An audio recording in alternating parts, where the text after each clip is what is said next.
Buenos días a todos los compañeros que están conectados. Sabemos que está a tope el Zoom con 100 conexiones. No sabemos cuántas personas hay atrás de esas 100 conexiones. Por canal de YouTube hay cerca de 400 personas conectadas.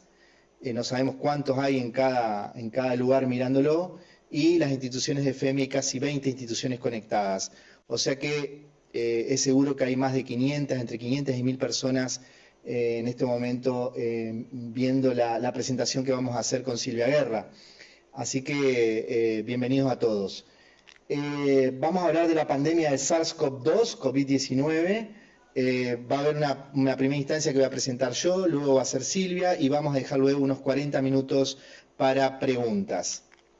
Esta va a ser la agenda de temas, la historia de las pandemias y enfermedades que amenazan la salud pública, historia de los coronavirus, epidemiología, manifestaciones clínicas, pronóstico, tratamiento y conclusiones. Esta es una diapositiva que resume, las plagas, como se le decían antes, las pandemias. En muchos años atrás, las plagas más frecuentes, como ven ahí, era el cólera o la peste bubónica por Yersinia pestis. Y más recientemente, de 1918 en adelante, hemos tenido 5 pandemias en total. 4 de ellas han sido por virus respiratorios y una pandemia que ha sido por SIDA, que ha tenido ya 32 millones de fallecidos. De estas pandemias por virus respiratorios, 4 han sido por influenza. Ustedes ven ahí 18 al 20, 57 al 58, 68 al 69 y la más reciente del año 2009. A la izquierda pueden ver la mortalidad estimada por estas pandemias. Ahora estamos asistiendo a una nueva pandemia, en este caso por un coronavirus nuevo, y sería la primera pandemia por coronavirus por lo menos registrada en la humanidad. Esto ya se había visualizado en esta publicación de mediados de diciembre del año pasado, donde se enlistaban la lista de enfermedades infecciosas prioritarias que amenazaban la seguridad sanitaria mundial. Y ustedes ven que dentro de las infecciones virales, las que estaban primero enlistadas era el MERS y el SARS. ¿Sí? O sea, la comunidad científica ya preveía que esto podía ser un problema. Pocos días después, pocas semanas después, ya empezaban las neumonías, justamente neumonías sin etiología clara en Wuhan. ¿Qué es lo que ha llevado a que esta pandemia en pocos meses se haya diseminado a todo el globo terráqueo? Ya son casi 200 países comprometidos. Y es algo bastante sencillo de entender. Estos son datos de la Organización Mundial de Turismo. Ustedes ven la cantidad de millones de turistas que hay, más de 700 millones por año en Europa y creciendo. Asia y el Pacífico, 348 millones y creciendo. Américas también creciendo, más de 200 millones. Ahí tienen África y Oriente Medio. O sea que esto es realmente lo que puede explicar la diseminación tan rápida en tan poco tiempo. Esto es una foto de la NASA para que ustedes puedan ver lo que es el tráfico aéreo. El año pasado, durante el mes de junio y julio, hubieron 3 días en los que hubo más de 200.000 vuelos en menos de 24 horas. Ahí tienen la conectividad y se podrá entender entonces cómo algo que surge en Asia luego termina tan rápido en el resto del planeta. En cuanto a la historia de los coronavirus, ustedes saben que el siglo pasado ya teníamos infecciones con patogenicidad baja, daban infecciones respiratorias leves por estos 4 coronavirus. En este siglo tenemos 3 nuevos coronavirus, todos con mayor patogenicidad. Aquí tienen el SARS-CoV en el año 2002. Esta es la cantidad de países que involucró ese brote epidémico de SARS, la cantidad de casos y de fallecidos finalmente, más o menos un 10% de fallecidos. El MERS-CoV, que surge en el 2012, involucró 27 países. Estos son los casos que van hasta el momento con esta mortalidad bastante elevada. Y ahora tenemos el tercer coronavirus, con una patogenicidad no tan elevada aparentemente como los primeros coronavirus emergentes en este siglo, pero sí con muchísimo más transmisibilidad. Algunas características importantes del SARS-CoV-2 es que es más transmisible que el SARS y que la influenza, que la gripe. Esta es la tasa de transmisión, el R0 que se llama, no la tasa, el R0, es entre 2.4 y 3.8. ¿Qué quiere decir eso? Que un paciente infectado puede infectar a entre 2 y casi 4 personas. Esto es lo que lo hace tan transmisible y hace que la pandemia haya evolucionado también muy rápido. El principal mecanismo de transmisión es la propagación de persona a persona a través de gotitas respiratorias. Esto es lo que se ha sostenido hasta el momento, pero creo que se está revisando este punto. La transmisión desde personas presintomáticas es posible hasta 24 horas antes. No sabemos si 48 horas antes también podría ser transmisible. Hay datos que sí, y esto es lo que marca una diferencia con el SARS, que era transmisible solo en el momento que los pacientes tenían síntomas. Otra característica de este virus es que puede vivir en superficies contaminadas, como el virus del SARS, por lo que puede propagarse a veces de manera explosiva.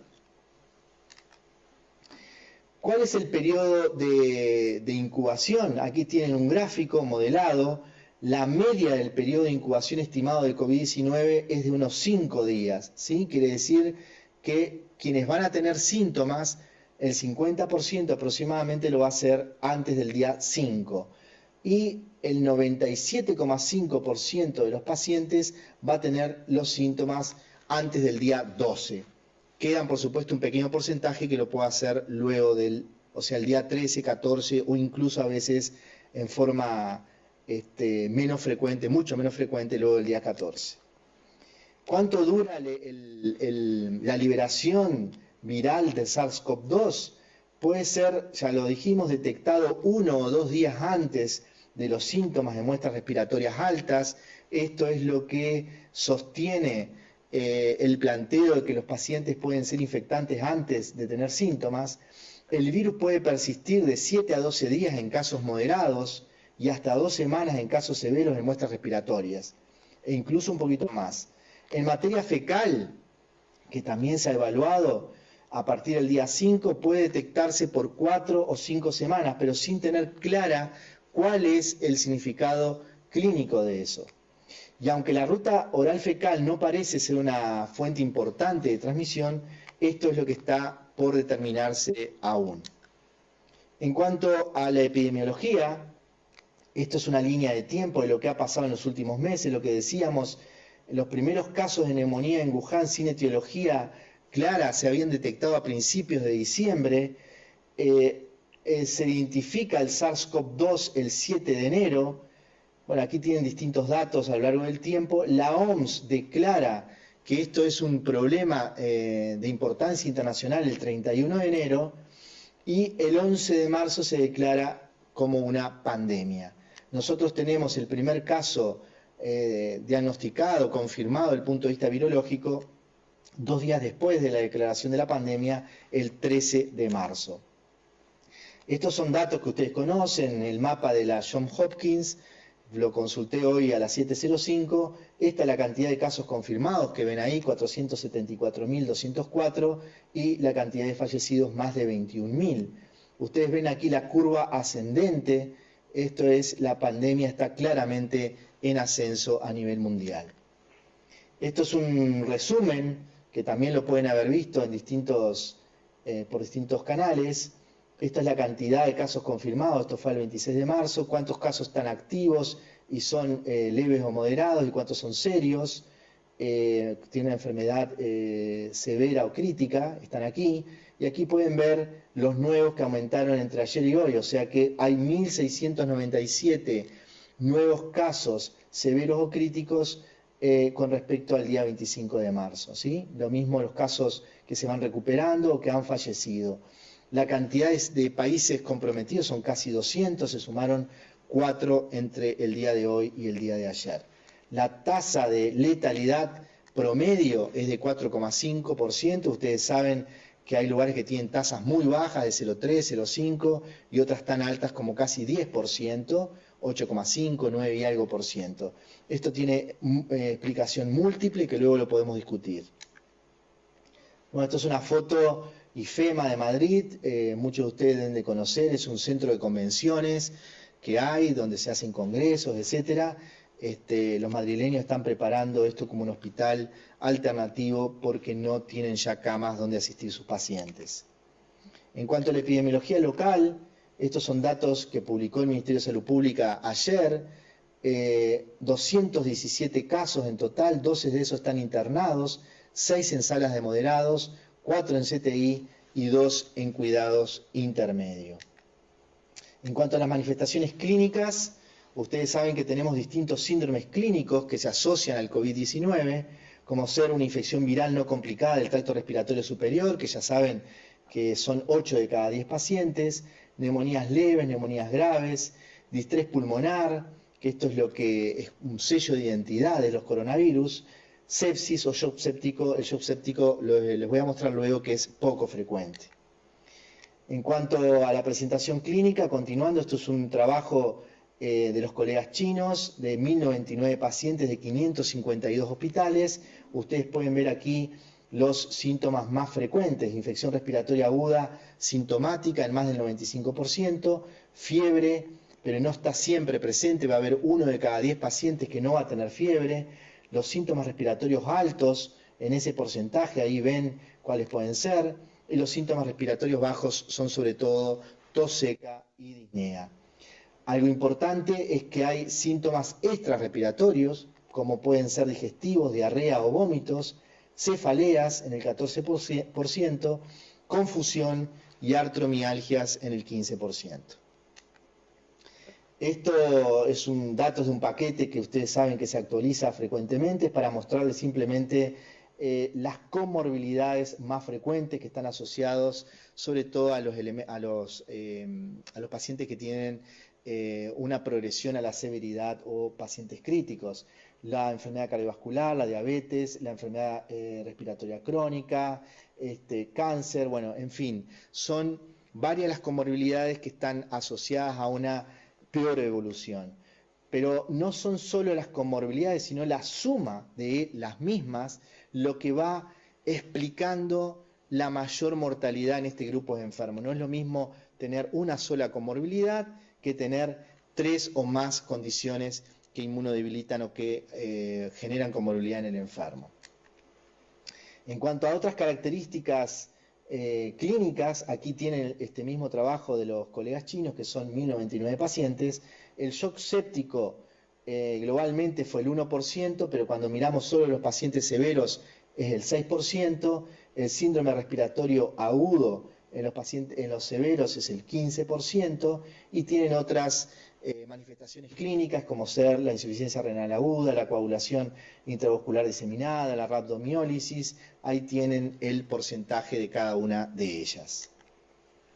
En cuanto a la línea de tiempo asistencial, y esto es importante sobre todo para los tomadores de decisiones y quienes están haciendo la gestión en cada una de las instituciones, esto es algo interesante que hicieron los británicos sobre 9.403 pacientes de distintos países que pudieron extraer muy buena información y de buena calidad, y ustedes ven que estos son los síntomas más frecuentes que estuvimos discutiendo. El tiempo promedio transcurrido desde el inicio de los síntomas hasta la primera consulta es de 2 días, con este desvío estándar, ¿sí? Luego, la hospitalización, desde que el paciente empieza con síntomas hasta que se hospitaliza, es de casi 6 días, con este desvío estándar, y promedialmente la muerte de los enfermos es el día 16, con un desvío estándar de 8.2. La duración de la hospitalización, esto es importante a tener en cuenta, es de 14.5 días con este desvío estándar, ¿sí? Lo que implica que son largas estancias, y esto también hay que tener en cuenta a la hora de armarse de una estructura, de una logística en cada institución para prever lo que va a ir pasando. La recuperación y el alta, según donde esté el paciente, es promedialmente de 20 días con un desvío estándar de 6.7. Ahora este gráfico, que de repente lo han visto en inglés, lo que hice fue, lo que hicimos fue pasarlo al español. Esto es interesante, es la severidad de la enfermedad y el tiempo transcurrido, ¿sí? Etapa 1, infección temprana; etapa 2, fase pulmonar; etapa 3, fase de hiperinflamación. Los pacientes tienen más viremia al principio de los síntomas, luego la viremia empieza a bajar. Y aquí tienen los síntomas clínicos, la paraclínica y algo de terapias potenciales. Los síntomas clínicos, ustedes ya lo saben, están ahí: fiebre, puede no tener fiebre el paciente, esos son los síntomas clínicos. Paraclínico, el paciente puede tener linfopenia, aumento del tiempo de protrombina, aumento de los dímeros D y LDH en forma leve. También, a medida que la fase va aumentando y se llega a una etapa pulmonar, el paciente puede tener, ya saben, disnea, hipoxemia, empieza a aparecer una imagen torácica anormal, ya sea por radiología, ecografía o tomografía, con alteración de algunos elementos de la paraclínica, como transaminasas. La procalcitonina no suele elevarse mucho. Y esta etapa es interesante y es importante porque aquí se dan la mayor parte de los fallecidos. Es esta etapa de hiperinflamación, donde el paciente tiene falla cardíaca, puede tener shock, distrés, que es lo más frecuente. Y aquí tenemos PCR elevada, LDH elevada, puede haber interleuquina, dímeros D, ferritina elevada. La ferritina la vemos como un elemento de inflamación, la hemos visto en otras patologías. Pueden haber niveles muy altos de más de 1000, 2000, 3000, lo hemos visto también en micoplasma, por ponerles un ejemplo. También alteración de la troponina.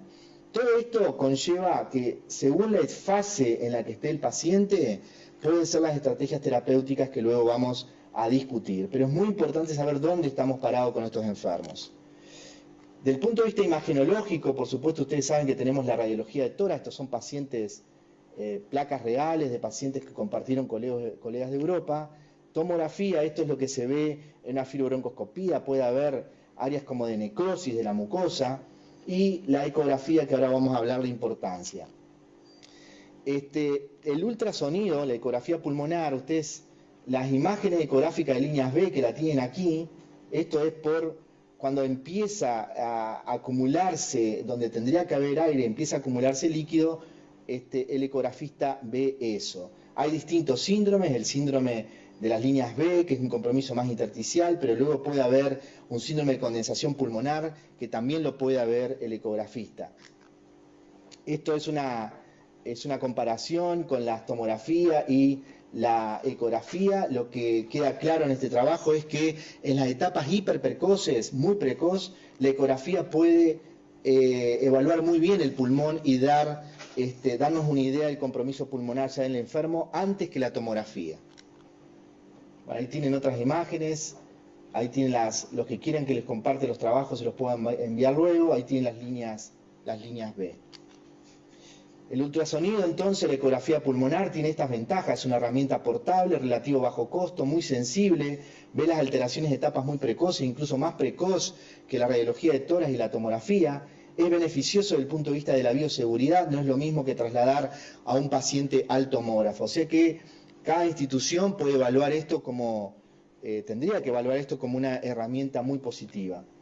Desde el punto de vista tomográfico, voy a mostrarle varias fotos, está publicado en esta revista, también se las puedo compartir. Son 50 pacientes, 9 fueron enfermedad leve, 28 con enfermedad moderada y 10 con enfermedad severa y críticamente enfermos son 3. Esto es una tomografía de un niño de 13 años que no tiene lesiones en la tomografía. Aquí ya ven un hombre de 37 con fiebre de 6 días y ustedes ven las imágenes en vídeo ilustrado con consolidación. Algo característico de la imagen es que siempre es cerca de la pleura, son periféricas. Aquí ven la evolución a los 7 días, cómo disminuyeron las lesiones que estaban aquí y se va a una formación más de fibrosis. Este es otro hombre de 46 años con fiebre intermitente durante 5 días antes del ingreso. Ustedes ven aquí la opacidad en vídeos de ilustrado. También ven cómo está muy periférica, muy cerca de la pleura. Luego, 4 días después, hay extensión extensión de la lesión y ven cómo se compromete el pulmón contralateral, ¿sí?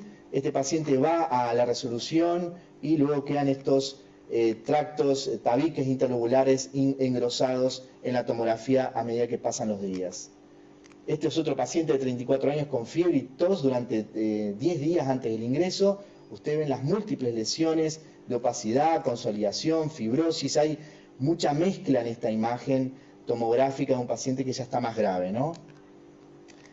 Este otro paciente, no sé si es el último, 48 años, también con fiebre durante 7 días antes del ingreso. Ustedes ven las múltiples lesiones bilaterales que tiene. Y bueno, a medida que va avanzando, este paciente marchó bien. 10 días después, las lesiones bilaterales se resolvieron, pero quedaron algunas cosas más fibróticas, que esto es lo que se está viendo con bastante frecuencia, la evolución en algunos sectores pulmonares a la fibrosis. Esta es una paciente mujer de 50 años, que también estuvo con fatiga, bueno, disnea y tos y mareos durante 5 días. Ustedes ven el compromiso múltiple bilateral. En este mismo trabajo ustedes ven aquí los lóbulos comprometidos, tanto en la enfermedad moderada como severa. Por supuesto que en la severa hay más compromiso de más lóbulos, y lo mismo en el compromiso bilateral de los lóbulos superiores o inferiores. Los críticamente enfermos están más comprometidos. En suma, con este trabajo, que creo que nos da un panorama de lo que podemos encontrar en la tomografía cuando tengamos estos pacientes, es que la mayoría son opacidades irregulares en vidrios de lustrado, en las áreas periféricas debajo de la pleura, ¿sí? Con consolidación parcial que se va a resolver con la formación de lesiones fibróticas si mejora el paciente. Si no mejora, no, obviamente. Y la lesión puede tener cambios rápidos, como vieron, con la formación y compromiso contralateral. Por eso, el mensaje aquí es que la tomografía no va a mostrarnos lo que uno pensaría inicialmente, que es una imagen intersticial, de compromiso intersticial. No es eso lo que vamos a ver. El pronóstico, esto también está dentro del paquete de esta data que ustedes han visto. La enfermedad leve va a ser el 80%, la enfermedad severa un 14-15% y los pacientes críticos un 4,7%. Lo interesante es que los que están leves, un 10 o 15% van a evolucionar a la severidad. Por eso hay que monitorear muy bien a estos pacientes, que son los que van a quedar a domicilio, y hay que tener una estrategia muy bien armada de cómo lo voy a controlar, si va a ser por telemedicina, si en algún momento se va a ir a la casa dependiendo de la comorbilidad que pueda tener el paciente, cuáles van a ser los criterios de severidad que voy a monitorizar, porque 10 o 15% van a pasar a estar severos y van a requerir una hospitalización. Lo mismo pasa con los que están severos, o sea que están internados en un área de cuidados moderados, un 15 o 20% van a progresar a una enfermedad crítica. O sea que es bastante dinámico y hay que monitorizarlo. Estos son datos de Italia y China, aquí en el gráfico a la derecha.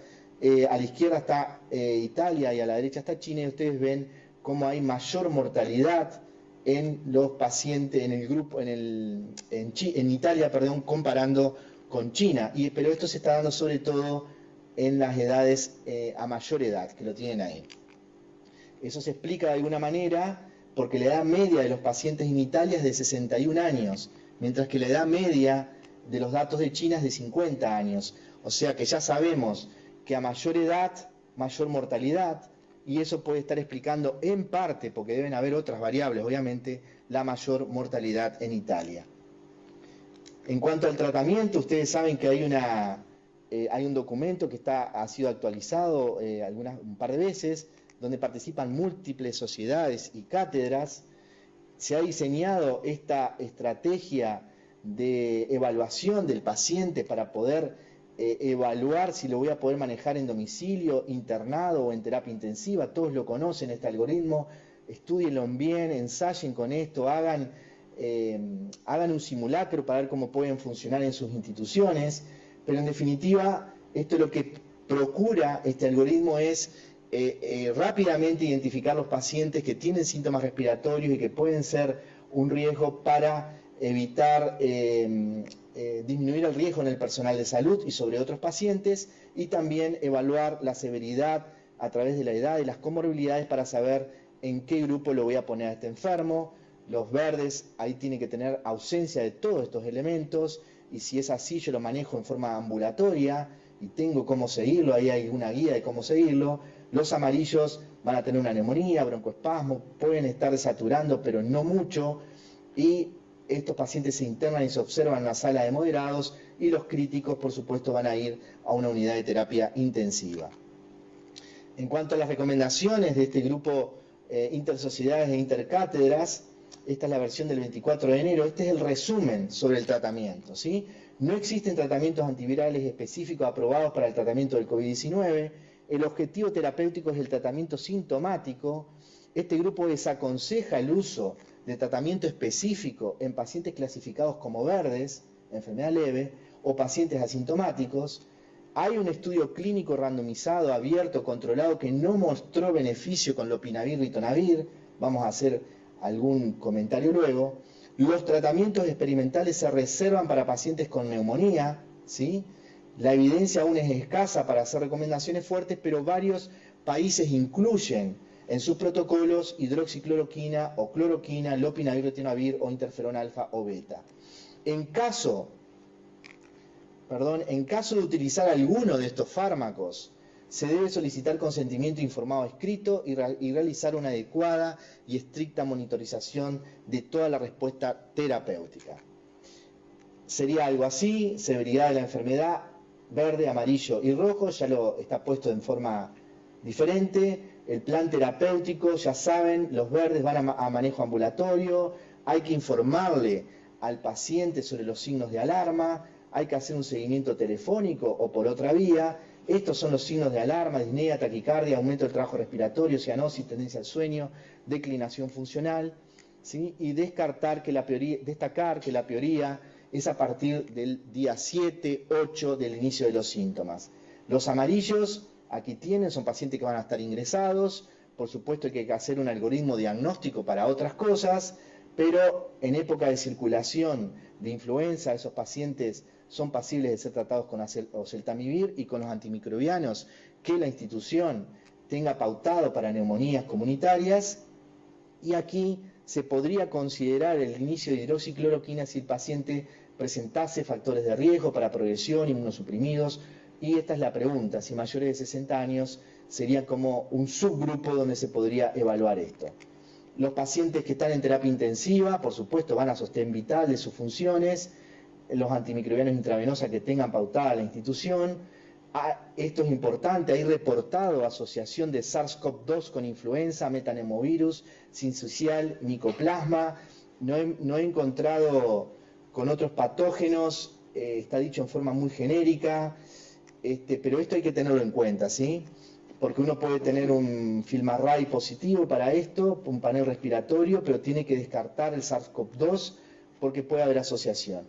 El oseltamivir, por supuesto, va a estar dentro del tratamiento si hay circulación de influenza, ¿sí? Y bueno, descartar otro tipo de infecciones, ya lo dije, y considerar inicio de hidroxicloroquina, que tiene acción antiviral y antiinflamatoria porque inhibe la entrada del virus a la célula. Aquí tienen un resumen. Esto fue, lo trabajó, estas tablas me las facilitó la doctora Prieto. Estos son los trabajos resumidos. Aquí tienen el análisis, si es in vitro, son pacientes de estudios clínicos, también si es cloroquina o hidroxicloroquina. La presentación va a quedar grabada en YouTube, pero también se las puedo pasar luego para que la tengan, no hay ningún problema, las podemos subir. Aquí tienen las debilidades. En definitiva, el último trabajo, que es el que ha dado mucha discusión, que es hidroxicloroquina más acitromicina, tiene demasiadas debilidades, por eso no estamos recomendando, en caso de considerar la hidroxicloroquina como una opción, la asociación con acitromicina, primero por el aumento de los efectos secundarios, sobre todo a nivel cardiovascular. Pero hay muchos problemas con este trabajo, incluyendo conflicto de interés, porque uno de los autores es el editor de la revista donde se publicó, por decirles algunas de las debilidades de este trabajo, ¿no? En definitiva, nosotros cloroquina no tenemos en nuestro país, sí hay hidroxicloroquina. Las dosis recomendadas están aquí, ya las habrán visto: 400 vía oral cada 12 horas, y luego continuar 200 cada 12 por 4 días, o sea, total 5 días. Habría que ver si se puede extender más días en caso de severidad. Esto es importante, hay recomendaciones de no triturar la tableta, es un problema en las unidades de terapia intensiva esto, porque a veces las pasamos por sonda nasogástrica o orogástrica. Y bueno, hay que monitorizar muy bien los efectos adversos, y hay que tener precauciones, controles clínicos seriados, un electrocardiograma basal y monitorear el QT con electrocardiogramas repetidos para los pacientes que toman medicamentos, sobre todo si hay sumatoria de riesgo, y hay que tener un asesoramiento por cardiólogo si fuera necesario y también pedir para clínica de control. Ahora, ¿dónde cuadran los distintos tratamientos? Vuelvo a este gráfico. Claramente, si el paciente ya lleva muchos días de transcurrida su enfermedad y sus síntomas y está en esta etapa, día 12, día 13 y día 14 de evolución, como puede pasar, el trabajo del lopinavir ritonavir claramente deja por el suelo la propuesta de tenerlo como opción. La gran pregunta que se hacen los investigadores y quienes están viendo muchos pacientes en etapas tempranas, cuando el paciente tiene pocos días de síntomas, si lopinavir ritonavir no sería una opción. Eso no está demostrado, pero dado que no hay opciones terapéuticas, la mayor parte de los grupos europeos lo están usando cuando los pacientes tienen pocos días de síntomas, ¿no? La hidroxicloroquina se podría usar en distintos estadios de la enfermedad, y esta etapa de hiperinflamación, donde el paciente puede tener una inflamación exagerada, puede ser que se puede medir con estos parámetros que yo ya les mostré aquí. Puede ser una opción evaluar la metilprednisolona en esta etapa, pero tiene que ser caso a caso. Los colegas intensivistas, que son los que van a estar viendo estos pacientes, tienen que evaluarlo muy bien. Las conclusiones es que van 15 días de la declaración de la pandemia y 13 días del primer caso documentado de SARS-CoV-2 en Uruguay. El SARS-CoV-2 es más transmisible que el SARS y que influenza. La mediana del periodo de incubación es de 5 días. El SARS-CoV-2 puede ser detectado 1 o 2 días antes del inicio de los síntomas en muestras respiratorias altas. La tasa de letalidad es variable y esto es multifactorial. El promedio es de 4.5%.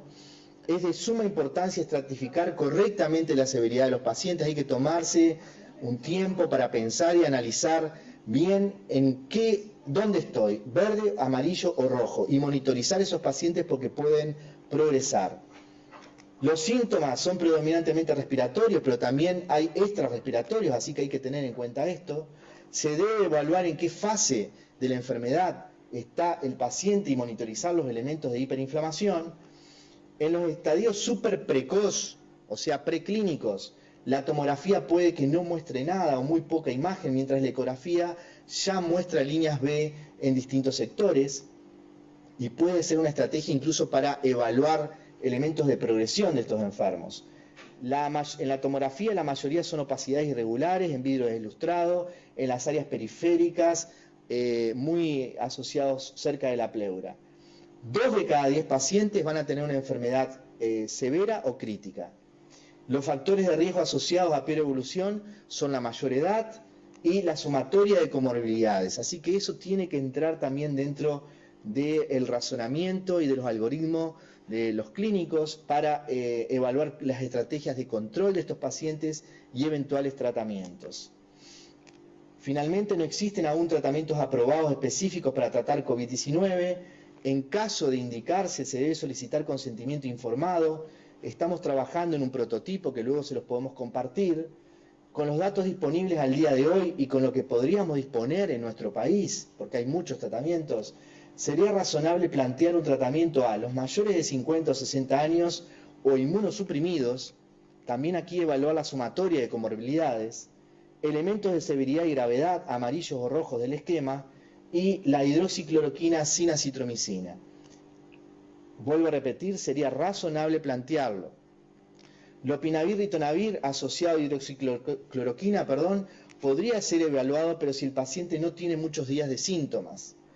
La metilprednisolona podría plantearse en la etapa de hiperinflamación, y siempre hay que monitorear las interacciones, los efectos adversos. Si vamos a empezar a usar drogas que no estamos acostumbrados a usar los clínicos, sobre todo en terapia intensiva o en cuidados moderados, la hidroxicloroquina, los colegas de otras especialidades están acostumbrados a usarla, siempre tenemos que monitorizar interacciones y los efectos adversos. Hay que bajar alguna de las aplicaciones donde uno busca los distintos fármacos y ve las interacciones que hay para poder monitorizarlos. Esto es muy dinámico y hay que evaluar a cada momento la evidencia que se disponga. Esta gráfica ustedes la habrán visto, ha circulado mucho.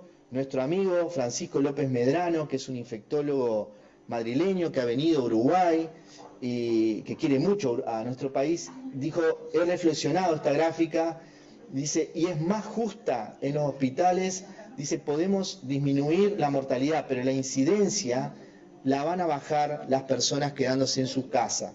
Es interesante la visión y creo que estamos todos de acuerdo con esto.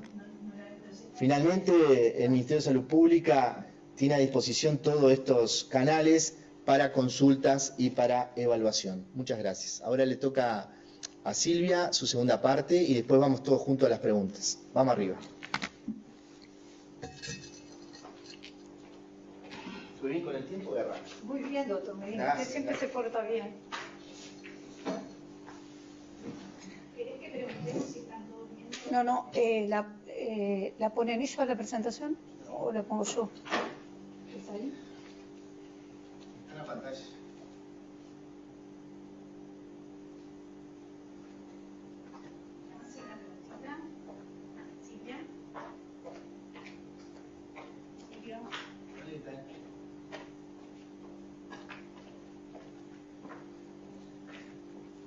Buenos días a todos, compañeros.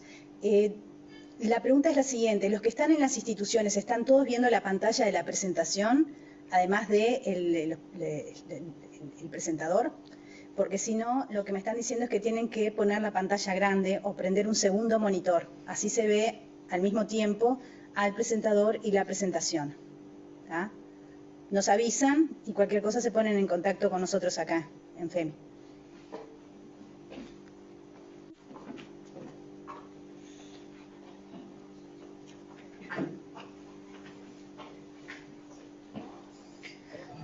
Bueno, ahora sí, buenos días para todos. Vamos a tratar de no ser muy extensos en la exposición porque creo que lo que ustedes más necesitan es respuestas a las preguntas o a las cosas que no son convencionales. Pero bueno, vamos a empezar entonces.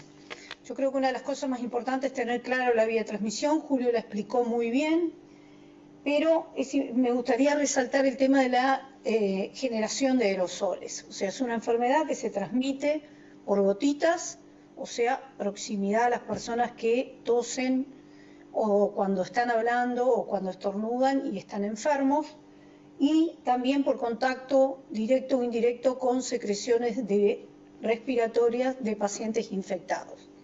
Ahora, hay una tercera vía que es importante porque la vamos a utilizar a la hora de decidir las medidas de prevención, que es que hay una lista de procedimientos en los cuales sabemos que se generan aerosoles y las medidas de prevención se intensifican porque tienen un riesgo mayor de dispersión.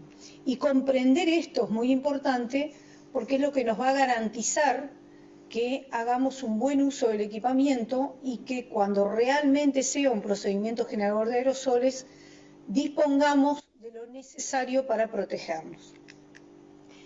Bueno, por otra parte, lo que hay que tener claro son las medidas de prevención. Yo creo que todo el mundo las sabe redactar, pero cuando uno camina por el hospital ve que no se están aplicando. Es común ver 2 trabajadores, 3 o 4 charlando en una proximidad muy cercana. Y con la situación epidemiológica actual y con la amenaza de esta pandemia, es importante que aprendamos a tener distanciamiento de nuestros compañeros. No podemos estar en un corredor charlando uno al lado del otro y después pretender que el equipamiento protectivo nos salve cuando no nos hemos cuidado fuera del entorno laboral.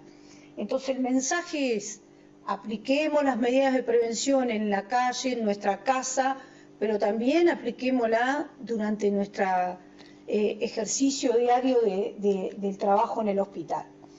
Creo que está bien claro el tema de que si logramos enlentecer la transmisibilidad y esta no se da en forma explosiva, vamos a poder tener un mejor abordaje de este problema. A ver si esto lo tengo que hacer ahí.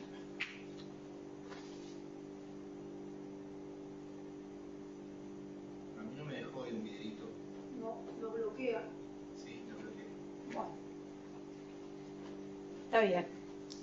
Disculpen, era un video que mostraba el impacto de tomar acciones de distanciamiento social, pero no, la máquina esa lo bloquea. Bueno, entonces esto es muy importante. ¿Por qué? Porque si no cumplimos con el distanciamiento social, la posibilidad de dispersión es muy grande. Y acá yo enfatizo, porque el trabajador de la salud puede estar enfermo, ¿sí?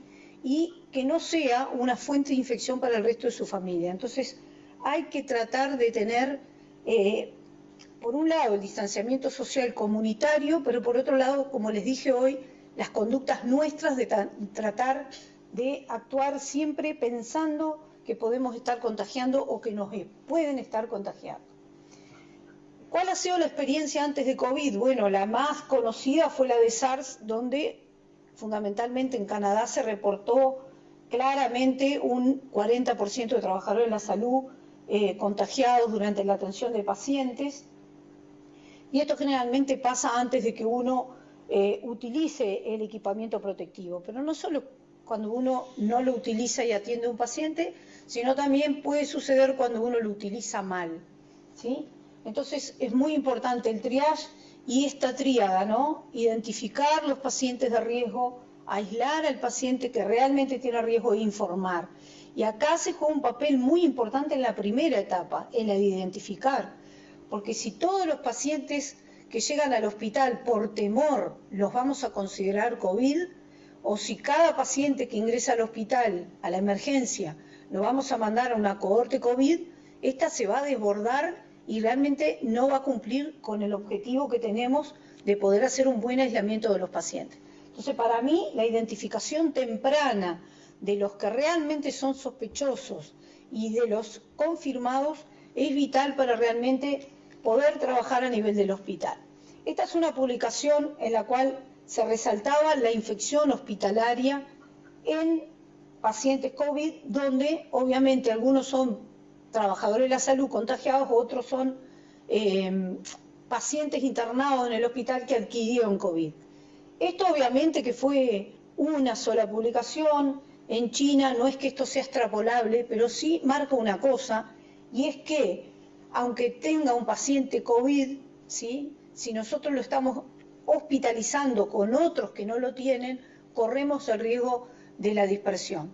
Y si los trabajadores no toman las medidas, corremos el riesgo que el trabajador se contagie y sea un vector dentro del hospital para la transmisión de este problema. Entonces es importante limitar la transmisión entre personas, reducir todas las infecciones secundarias, y por eso es vital que el paciente enfermo, la persona que se siente enfermo, cumpla con las medidas de limitación de la transmisión. Entonces, las medidas de prevención, toda la gente que está en control de infecciones las conoce claramente: etiqueta de tos, precaución estándar y las precauciones de aislamiento por la vía de transmisión, o sea que vamos a aplicar según si es aerosoles o es gotitas. Con respecto a la etiqueta de tos, todos los hospitales preparados en los puntos de atención inicial, con disponibilidad de alcohol gel, con triage para los pacientes infectados y no infectados separados. El que viene por síntomas respiratorios tiene que tener una sala de espera diferente de los que vienen por otro tipo de patología, como un accidente de tránsito, una fractura o alguna otra cosa. Obviamente que tener carteles informativos para la población es muy importante, cómo higienizarse las manos, señalarle cómo colocarse la máscara quirúrgica, porque no basta con dársela y a veces es muy difícil en momentos de brote que uno a cada paciente le pueda estar explicando cómo colocarse la máscara. Por eso es tan importante tener cartelería en los puestos de emergencia para que los pacientes que están esperando puedan allí mirar y hacer como explican los carteles informativos. La higiene de manos vital, yo creo que no se necesita decir mucho más. Todos sabemos que con una buena higiene de manos cortamos muy fácilmente la transmisión de nuestra autoinoculación, o sea, que toquemos una superficie y luego nos toquemos la boca, los ojos o la nariz. Para esto entonces hay que evitar el contacto cercano con personas, etcétera, etcétera. Esto no lo voy a detallar porque, como dije hoy, ustedes lo saben bien. Entonces, tenemos que aplicar siempre precauciones estándar, y esto se da higiene de manos, protección de la ropa, disposición segura de residuos y limpieza del equipamiento y el ambiente. Equipamiento exclusivo para los pacientes de la cohorte. Si algo tiene que salir, como un ecógrafo, un aparato de rayos, etcétera, etcétera, muy bien supervisado esa desinfección de superficies de ese artículo. Y con el manejo prehospitalario, obviamente que acá también es muy importante que el médico sepa qué es lo que se va a encontrar, por eso el interrogatorio sobre historial de viaje o de algún familiar que haya tenido la enfermedad o de alguien que haya sido contacto y esté muy cercano al paciente, o la presentación de síntomas respiratorios en el paciente o alguien de su familia. Todos estos son elementos que hay que interrogar antes de tomar contacto con el paciente. Si al 100% de las visitas domiciliarias le ponemos equipamiento protectivo, vamos a colapsar. Entonces hay que hacer un buen interrogatorio para ver si ese paciente puede o no puede ser un paciente sospechoso de COVID. Hay que brindarle una mascarilla al paciente para poder tener un control más adecuado del entorno. Si lo vamos a trasladar, y de hecho ya esa mascarilla le queda al paciente porque si es un caso él la va a utilizar para desplazarse en el hogar y para no contagiar a los demás miembros, porque esta enfermedad se caracteriza por brotes intrafamiliares o de congregaciones, como puede ser las congregaciones religiosas, las prisiones, los hogares de ancianos y también los hospitales. Seguir, si uno va a trasladar al paciente, avisar que lo va a trasladar y tomar todas las medidas necesarias. Y para la atención domiciliaria, una de las cosas más importantes es que el paciente tiene que entender que él tiene que estar aislado igual que en un hospital, o sea que hay que, en lo posible, darle una habitación solo para él. De ahí tiene que salir solo si tiene que ir al baño, si no dispone en la habitación de un baño, y que este movimiento que haga dentro de la casa implica lavarse bien las manos con agua y jabón o ponerse alcohol gel antes de salir de la habitación, y por otra parte el traslado al baño y luego volver tratando de no tocar ninguna superficie. Esto hay que hacerlo porque no hay otra forma de contener los brotes intrafamiliares. Esta es una enfermedad que ha devastado y ha matado familias enteras por no aplicación de las medidas adecuadas con un paciente en el domicilio. Entonces, si uno se educa y sabe que se tiene que quedar en la habitación y todo, minimiza totalmente los riesgos, y si se desplaza con una máscara quirúrgica no pone en riesgo absolutamente a nadie en la casa. Eso hay que tenerlo en cuenta. Bueno, de higiene respiratoria y etiqueta de tos, ya sabemos que es parte de lo que hay que hacer. Entonces, precauciones estándar, gotitas y contacto, y solo para procedimientos generadores de aerosoles vamos a cambiar gotitas por precauciones por aerosoles, que el único, bueno, hay más de un cambio. Entonces, precauciones por gotitas, habitación individual, ropa protectiva para un contacto cercano y ropa protectiva para contacto directo con los fluidos. Esto puede ser manipulación de ropa o manipulación de residuos. Limpiar las superficies diariamente, y esto se limpia frecuentemente aquellas que tocamos, y también utilizar detergente seguido de un desinfectante. Con respecto a precauciones por aerosoles, ahí sí tenemos que tener un área en lo posible cerrada para el procedimiento generador de aerosoles, que no sea un área abierta donde hay más pacientes, sino que tiene que ser bloqueado. Tenemos que usar bata impermeable de manga larga, los guantes en lo posible largos, ¿sí? Y además, si contamos, creo que en Uruguay casi nadie, utilizar sala de presión negativa. Con respecto a la ropa de protección para un paciente que sospechamos o que tiene COVID, máscara quirúrgica para contacto cercano, protección ocular.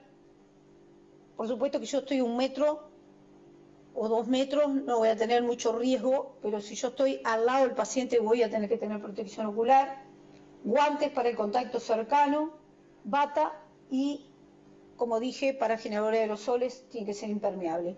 Este es el EPP básico, ¿sí? Esto no se transmite por la piel, por contacto con la piel, eso se transmite por contacto con las membranas mucosas, la boca, la nariz y los ojos, y eso es lo que tenemos que bloquear. Obviamente que también que las secreciones no contacten nuestra ropa, porque va a persistir la contaminación y luego si nos tocamos nos vamos a autoinocular o vamos a contaminar, ¿sí? Entonces, esto es un resumen donde ustedes van a ver que el personal de limpieza, por ejemplo, va a tener que utilizar bata, máscara quirúrgica y guantes, ¿sí? Las tres cosas, y obviamente que también la protección facial, ahí está mal. La protección facial tiene que utilizarla también el personal de aseo. Con respecto al equipamiento para generador de aerosoles, que les diría que son todos los pacientes internados en la cohorte COVID, ¿sí? Con intubación, o sea, pacientes críticos en cohorte COVID serían para tratar por procedimiento generador de aerosoles. Para los que están en cuidados no críticos en cohorte COVID, basta con el equipamiento básico, que lo que sustituye como dije, es que en lugar de máscara quirúrgica vamos a utilizar respirador N95, vamos a insistir con el hecho de que la bata tiene que ser impermeable y ahí ven en la imagen cuál puede ser el equipamiento, que puede ser con gafas o protección facial, y lo más importante es, como les digo, bloquear la puerta de entrada del virus. El uso de filtros también para pacientes ventilados o pacientes en anestesia es muy importante. Con respecto a los desinfectantes, que realmente ha sido todo un problema, crea muchas dudas, la EPA de Estados Unidos ha colgado en su página web, en el link que ven arriba, la lista de productos efectivos para COVID. Y ustedes van a ver que son todos los desinfectantes de uso hospitalario, absolutamente todos. ¿Por qué? Porque es un microorganismo que se elimina con un producto desinfectante de bajo nivel, ¿sí? Por lo tanto, recomendaciones de equipararlo a Clostridium son erróneas. Hay que utilizar un producto de bajo nivel a la concentración que se usa habitualmente en el hospital, y eso está en la página web de EPA, ¿sí? Limpieza del ambiente entonces en forma habitual y desinfección con lo que el hospital regularmente desinfecta. Con respecto a los residuos, bueno, nosotros tratamos de minimizar el ingreso del trabajador de aseo a la habitación del paciente, pero esto también hay que contar con la colaboración de los enfermeros de la cohorte, que cuando el recipiente del equipamiento protectivo está lleno, sellen la bolsa y la saquen. Así no estamos constantemente haciendo ingresar el personal de aseo a la habitación, ¿sí? ¿Por qué? Porque como uno tira el equipamiento son grandes volúmenes de residuo, y si no estamos constantemente exponiendo, y el personal de aseo no tiene por qué entrar tantas veces si hay un trabajo coordinado entre enfermería y el personal de aseo, ¿sí? Obviamente que todo lo que es aparatos portátiles hay que abrir mucho los ganchos, que no salga ningún aparato de la cohorte COVID sin desinfectar hacia otra área. En lo posible hay que evitarlo, hay que tener aparatos de presión propios, hay que tener todo lo que tiene que ver con cuidado del paciente, tiene que ser exclusivo.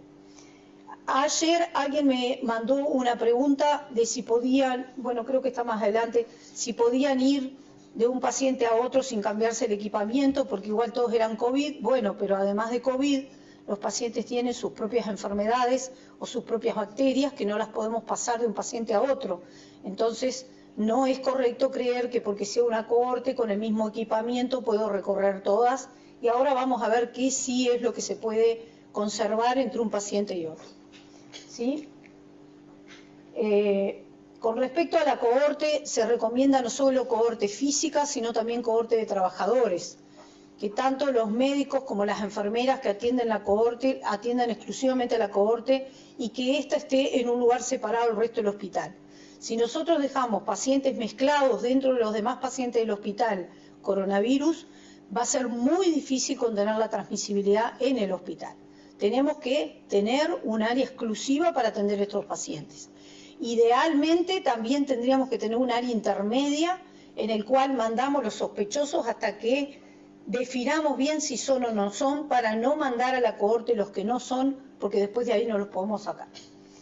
Bien, con respecto a procedimientos generadores de aerosoles no me voy a extender, pero le diría que anestesia y con anestesia general y los procedimientos de abordaje de la vía respiratoria en UCI aplican dentro de los procedimientos generadores de aerosoles.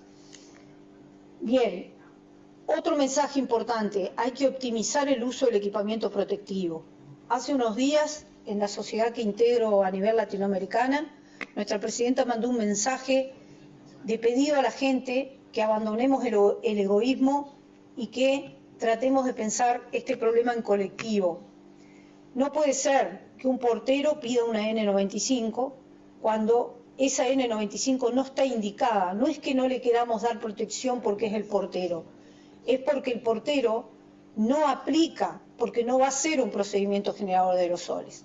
Entonces yo creo que tenemos lo mismo, pedir para un paciente que vino con una fractura o que hizo una hemorragia cerebral y que está en CTI por una cirugía de columna, etcétera, pedir el equipamiento generador de aerosoles solo va a llevar a que cuando tengamos un paciente con COVID no tengamos el equipamiento para atenderlo. Y ese paciente con COVID podemos ser nosotros mismos o nuestra familia. Entonces, tenemos que ser colaborativos y tenemos que darle al equipamiento el uso para el cual está indicado. No hay que inventar, no hay que crear, porque los sistemas se desbordan y los sistemas económicamente no pueden financiar malas prácticas. Y las malas prácticas, cuando se propagan, son sumamente destructivas. Bueno, obviamente que en la cohorte no puede entrar visita mientras el paciente está enfermo, videoconferencia, celular, lo que sea con su familia, pero no puede entrar la familia a verlo. Otra opción para el equipamiento puede ser el uso extendido de la N95 o su reutilización. En el caso de la reutilización, están apareciendo de todo en internet. Yo leí ayer radiación ultravioleta de las N95, esterilización por vapor de la N95 en otro hospital. Yo creo que fundamentalmente la esterilización por vapor, tengo mis dudas que realmente no tenga una acción destructiva sobre la máscara. Lo que creo es que mucho de eso que está apareciendo es la desesperación por ver cómo se hace por no tener el equipamiento protectivo. Entonces, el mensaje es, hagamos un uso extendido. Si nosotros concentramos todos los enfermos en un mismo lugar, es más fácil que el equipamiento se use mejor y no pedamos N95 para ir en la ambulancia, para ir en la calle o para estar en una ventanilla que podemos poner un acrílico y con un acrílico no necesitamos tener ningún equipamiento protectivo más que lavarnos las manos. Y entonces seguimos separaciones físicas en todo lo que es atención al usuario, ¿sí? Las cabinas de seguridad, las oficinas de atención, limitar el número de pacientes que vienen al hospital, que ya los hospitales lo están haciendo, están extendiendo la duración de las recetas reiterativas, etcétera. Hay una cantidad de medidas muy buenas que se están tomando. Y, por supuesto, aplicar lo de la cohorte. No voy a entrar en detalle del equipamiento porque eso está explicado por el Ministerio. Simplemente recuerden que el equipamiento que me voy a poner depende de la actividad que voy a realizar. Si yo uso el equipamiento de procedimiento generador de aerosoles solamente para tomarle la presión a un paciente, estoy haciendo un mal uso del equipamiento. Esto es internación, les va a quedar ahí en la charla. Y esto es lo que les quiero explicar con respecto al uso extendido. Cuando uno tiene en el hospital varios pacientes con coronavirus internados y tiene que asistirlos, es mejor concentrar las actividades de atención del paciente en un horario determinado y salir a hacer esta actividad, por ejemplo, los controles, la medicación, etcétera, etcétera. Entonces, lo que tenemos que hacer es colocarnos el equipamiento, atendemos el paciente A. Cuando vamos a pasar a atender el paciente B, conservamos todo lo que tenemos en protección facial o gafas y la N95 o la máscara quirúrgica. ¿Qué nos quitamos? Nos quitamos la bata y nos quitamos los guantes. Hacemos higiene de manos, nos colocamos nueva bata y nuevo guante y pasamos a la siguiente habitación. Esto es lo que se conoce como uso extendido y obviamente cuando ustedes terminan la ronda se pueden quitar el equipamiento y si la máscara N95 la tuvieron protegida, sea con una protección facial o sea con una máscara quirúrgica, la pueden conservar cada trabajador y la pueden seguir reutilizando hasta que se moje o hasta que la sientan que se deformó. ¿Sí? Bueno, con respecto a la contaminación ambiental, obviamente que al ser una enfermedad que provoca tos, es muy probable que haya alta contaminación en el entorno. Cuidado con las prácticas de limpieza y también con las prácticas de estar tocando superficies en forma innecesaria. Una buena medida es, antes de entrar a la habitación, avisarle al paciente que van a entrar a la habitación que se coloque la máscara, aunque ustedes vengan protegidos. Es una forma de disminuir también la contaminación en la habitación en el momento que ustedes entran. Con respecto al equipamiento, no voy a entrar en detalles para dar lugar a preguntas. Ustedes tienen la conferencia que compartimos el otro día, de hecho, que está muy bien explicado todo lo que tiene que ver con el equipamiento protectivo. Quizás lo único que me gustaría decirles es que de las dos técnicas posibles, la de sacar el guante y después la bata, o la de sacar bata con guante primero, prefiero la de sacar bata con guante primero, me parece más segura. Y la otra es advertirles que hay muchos documentos, incluso algunos de los que yo les compartí, que hablan de la aplicación de alcohol gel en los guantes. Hay una página de internet que se las voy a mandar por WhatsApp, en la cual ustedes ponen los productos y les marca si hay compatibilidad o no. Cuando ustedes ponen guantes de nitrilo y alcohol, les dice que hay compatibilidad. Cuando se pone guantes de látex y alcohol, no da compatibilidad. O sea, que si queremos frotarnos las manos con alcohol, las manos enguantadas con alcohol, los guantes tienen que ser de nitrilo, ¿sí? Esa es la indicación. Bueno, acá hay un video cómo colocarse el equipamiento que va a quedar disponible en la red para que ustedes, si quieren, lo visualicen. Creo que es la última, sí, es la última, y no sé, capaz que es más conveniente que ahora empiecen a hacernos las preguntas. Estamos separados. Uf. No, sí, sí, vamos a organizar así. Y después una segunda ronda con una segunda pregunta por Bueno, buenos días. Tenemos tiempo para hacer preguntas. Hay mucha gente conectada. Solo en YouTube hay casi 400 personas ahora y no sabemos si cada una de esas conexiones hay más de una persona mirando. Zoom está al tope, hay 100 personas conectadas, o sea, hay 100 conexiones, no sabemos cuántas personas hay mirando en cada una de las conexiones, y por lo menos hay 15 instituciones conectadas ahora, también donde hay mucha gente. Así que hay entre 500 y 1000 personas seguro, por lo cual necesitamos ordenarnos a la hora de las preguntas. Tal vez lo más práctico, Silvia, si te parece, empezamos por departamento. Sí, como quieran.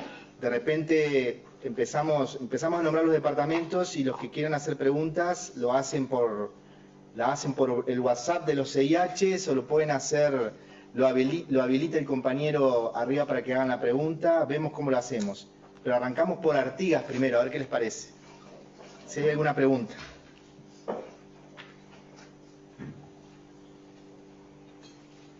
Puede ser tanto para Silvia como para mí, para los dos.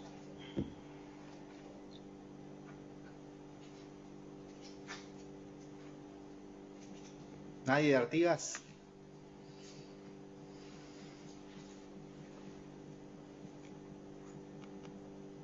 Y bueno, que intervengan cuando quieran. Bueno, cuando quedan para la cola, si tienen dudas.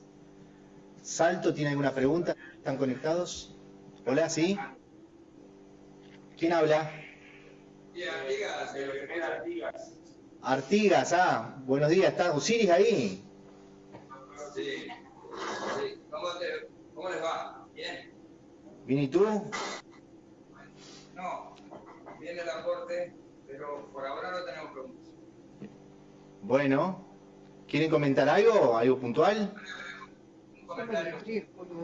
No, seguimos entonces porque son muchos conectados. Gracias. Una pregunta Sí, ¿quién? de Gremela Artigas. Bueno, háganla. Soy el doctor Leonardo Godoy, soy médico intensivista. Nosotros tenemos un caso sospechoso, ingresó el sábado y todavía estamos esperando el resultado de la muestra. Y la pregunta que queremos hacer es, disculpar la ignorancia con respecto a ese tema, si hay alguna forma de acelerar el proceso que lo para traten que como tal. más rápidamente. Una forma de llegar al diagnóstico más rápidamente, dices.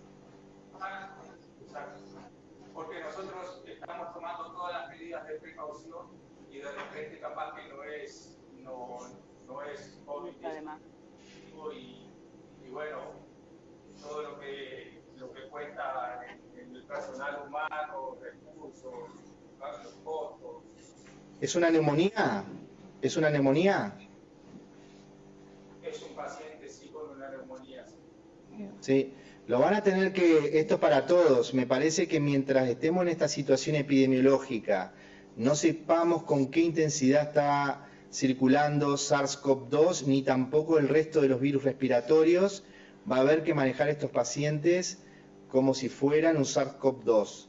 Incluso, si ustedes tienen un primer PCR positivo, negativo, un primer PCR negativo, y no pudieron demostrar otra etiología porque hicieron distintas estrategias diagnósticas y no la pudieron demostrar, tienen que seguir manejándolo como un COVID-19 porque puede haber un PCR negativo por múltiples razones, porque el hisopado no se hizo correctamente, porque el paciente está en una etapa de shedding viral más baja, porque la técnica todavía no sabemos exactamente cuánto es la sensibilidad que tiene, en fin. O sea que si ustedes tienen una neumonía, una neumonía con esos patrones que han visto, no pudieron demostrar otra etiología, tienen que manejarla como un COVID-19. Incluso con un PCR negativo, el primer PCR negativo, si no pudieron demostrar otra etiología, al día de hoy todavía hay que manejarlos como si fuera un COVID-19 por seguridad. ¿Se entendió? Sí, te digo un aporte. Sí. No, el paciente tiene 40 años, había estado internado en nuestro hospital, le descubrimos en narina y en vía aérea un estafilo multiresistente y estamos tratando y el paciente está respondiendo. Pero sí nos preocupa porque enviamos la muestra al laboratorio central y 4 días después nos dicen que la habían perdido y ahora hace 2 días mandamos la segunda. Ah, pero ese es otro escenario, ¿no? Eso es otro escenario, es una neumonía asociada a los cuidados de la salud, donde tenés un aureus, tal vez tiene una neumonía por aureus, estoy de acuerdo, ese es otro escenario. Yo estoy hablando de las neumonías que vienen de la comunidad, y que no tienen diagnóstico. Por más que va a haber transmisión nosocomial de COVID, eso está demostrado también, ¿no? Bueno, gracias, Osiris. No, perdona, la preocupación del colega es que tenemos este paciente de semilla, estamos tratando como si fuera COVID, cuando tenemos otra alternativa, a pesar de que vamos descubriendo que es bacteriana. Y si quisiéramos, decía él, tener ya el 6º día el resultado del laboratorio central. Sí, pero por ahora no hay tanta... Por ahora no se va a disponer de técnicas rápidas eficientemente, digamos. O sea que al día de hoy hay que tomar esas precauciones. Le voy a dar paso a Salto porque si no nos vamos a quedar sin tiempo. ¿Salto tiene alguna pregunta?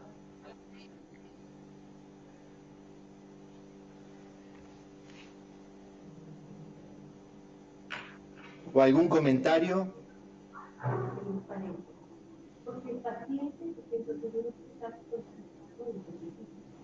No escuchamos bien. No escuchamos bien.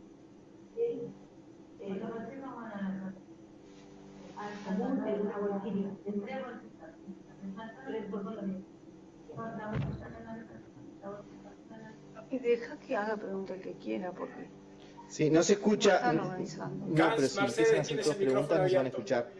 Salto no se está escuchando. Los demás tengan los micrófonos cerrados, por favor. Salto, si quiere hacer un comentario, si no lo pueden hacer por vía WhatsApp, si quieren mandar algo, porque no estamos escuchando bien. Salto no habilitó el micrófono todavía. Ah, Abajo, que Salto a la habilite el izquierda. micrófono. Ingresar audio Abajo a de la izquierda. computadora.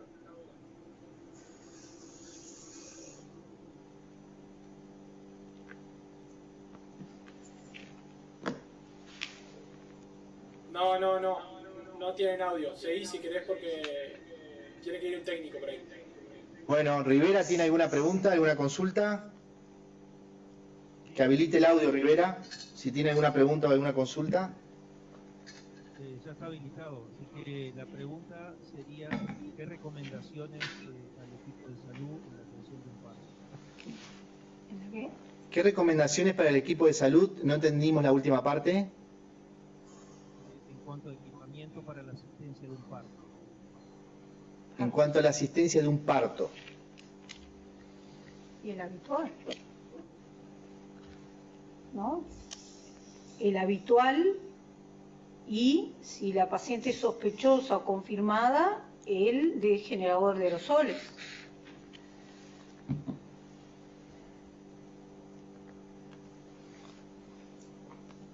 ¿Alguna otra pregunta?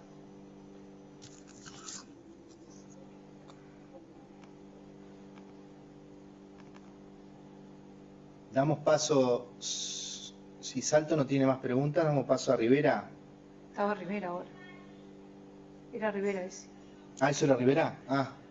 ¿Salto pudo habilitar el micrófono?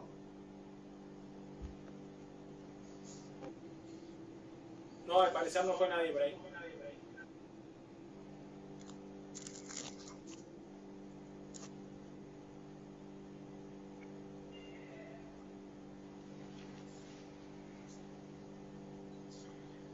Seguimos porque si no se nos va el tiempo. Acá tengo una. A ver que hay preguntas por WhatsApp. Perdón, acá tengo por WhatsApp una pregunta sobre el calzado y si sirve poner algo para limpiar las suelas. Bueno, vieron que yo insisto mucho en el hecho de que cuando uno aplica una medida tiene que ser para cortar la transmisión de la enfermedad, ¿no? Lo primero es que esta no es una enfermedad hospitalaria, esta es una enfermedad comunitaria. Cuando nosotros caminamos por la calle, todo el que tiene coronavirus y salivó dejó cientos de virus en la calle. No hay forma de decir que en un piso no va a haber contaminantes y posiblemente vamos a llegar a tener más contaminación en la calle que en los propios hospitales que estamos limpiando constantemente. Entonces, me parece que utilizar un calzado diferente para la atención en el hospital que el domiciliario es una buena práctica, pero que eso hay que complementarlo con quitarse los zapatos cuando uno llega a la casa, lavarse las manos o bañarse para no contaminarse con lo que pueda tener el calzado en el momento que me lo retiro. No le veo sentido a desinfectar una suela porque esa misma suela, en cuanto yo camine y salga, la voy a volver a contaminar. Entonces, en mi opinión, y esto es una opinión personal, creo que lo que hay que hacer es utilizar un calzado específico para el hospital, para la atención de pacientes, que ese calzado no es el que nos tenemos que llevar a nuestra casa, pero como además existe el riesgo de contaminación de las baldosas, de las veredas, etcétera, por la gente que no tiene buenas prácticas al toser y estornudar, o que salivan en la calle, etcétera, etcétera, sería una buena práctica, sí, cuando uno llega a la casa, que el calzado personal lo deje en la entrada y que se lave bien las manos para no quedar con la contaminación en las manos. Vuelvo a insistir, esta es una opinión personal, creo que gastar recursos del hospital en poner bateas o poner soluciones desinfectantes para desinfectar una suela no va a tener impacto en la transmisión de esta enfermedad, que es una transmisión por gotitas y por contacto directo o indirecto, y nadie de nosotros mete la mano en la suela del calzado. ¿Cuándo podemos tocar el calzado? Cuando nos lo quitamos, y para eso una buena práctica, no solo con coronavirus, sino con cualquier enfermedad, es que cuando yo me quito el calzado me tengo que lavar las manos. Eso es parte de la rutina de control de infecciones de siempre. ¿Contesta? Pásame, Silvia, que hay otra pregunta. Hay una pregunta que llegó de Salto, el doctor Maquiavelo. Preguntaba, en el escenario que estábamos hablando de tener un paciente con una neumonía, pero con un test, un PCR negativo y sin otro diagnóstico confirmado, ¿dónde manejar ese paciente? En realidad, en la mayor parte de los lugares tienen tres cohortes, ¿no? Los confirmados por COVID, los sospechosos, pero que no han podido confirmar, y los que no tienen nada respiratorio. Es muy difícil entiendo, diseñar una estrategia en las instituciones de tener 3 cortes o 3 lugares para internar. No es fácil, eso va a tener que ser un poco el criterio de cada uno, qué tan convencidos estén de que pueda tener un COVID-19 el paciente. Va a depender un poco de la estrategia. Pensarlo, paciente. Pensarlo, paciente. Sí, hay que pensarlo muy bien porque es difícil. Si uno pudiera, tendría que tener 2 cortes, los confirmados y los que son sospechosos y no pudo confirmar. Y hay que tener 2 cortes, eso es lo ideal, incluso en la terapia intensiva o incluso en las salas de moderados. Pero entiendo que eso no es fácil de diseñar, pero hay que tenerlo en cuenta. Porque si mando a la corte de COVID a alguien que no tiene un COVID, tiene una influenza, por ejemplo, puede adquirir el COVID y a la vez el paciente pasar la influenza bueno, se supone que ahora vamos a tener mejores prácticas, pero puede haber esa complicación, ¿no? No es fácil responderte, Daniel, va a depender de cada institución, de la capacidad que tengan, de la demanda que tengamos, del momento de la epidemia que estemos viviendo, no es fácil. Después me preguntó, los criterios de alta. Sí, estamos trabajando en eso, todavía no tengo una respuesta clara, pero sí te digo que esto va a ser muy dinámico y va a depender de la situación epidemiológica del país, va a depender de la capacidad de test real que podamos tener, ¿sí? Y va a depender además de los recursos que se tengan, en humanos, en fin. Entonces uno, cuando tiene pocos pacientes, la situación epidemiológica todavía te la va llevando bien y tenés posibilidad de hacer PCRs, uno puede ser más exigente. Le pido un PCR luego que termine los síntomas y lo repito a los 7 días, o pido 2 separados 24 horas para asegurarme que sean 2 negativos para poder dar el alta. Yo creo que ahí, como ya saben, va a estar priorizado el personal de salud porque necesitamos poder reintegrar el personal de salud. O sea que depende, va a haber distintos escenarios. Sistema de salud saturado, poco personal de salud, poca capacidad de hacer test, va a ser un escenario donde uno va a ser menos exigente de repente para decir que un paciente está curado. Uno puede decir que el paciente está curado o mejoró, tiene criterios de mejoría y va en criterios de curación desde el punto de vista clínico, pero de repente va a faltar la pata virológica. Y bueno, y ahí va a depender si uno lo carga de CTI a cuidados a sala de moderado o de sala de moderados al domicilio, cuál va a ser la estrategia a seguir. Vamos a tratar de armar algo, ya estamos trabajándolo y se los vamos a compartir a ver qué les parece, pero no está fácil armar la estrategia. ¿Tienen algunas preguntas por acá YouTube? en el WhatsApp, perdón, acá en WhatsApp tenemos... Bien, voy a contestar esta que estoy viendo. ¿Qué foto? Yo esta pregunta ya la contesté en la exposición, pero a lo mejor no quedó claro. ¿Qué equipamiento debe usar el auxiliar de servicio para entrar a limpiar una habitación de un paciente sospechoso confirmado de COVID? Es el equipamiento protectivo básico. Quiere decir bata, guantes, máscara quirúrgica, gafas, y lo tiene que usar todas las veces que entra a la habitación del paciente. El auxiliar de servicio también puede aplicar el uso extendido, o sea, solo cambiarse batas y guantes cuando va de una habitación a otra, manteniendo las gafas y la máscara quirúrgica entre una habitación y otra sin tocársela, ¿no? ¿Alguien tiene el micrófono abierto? Por favor, que lo cierre.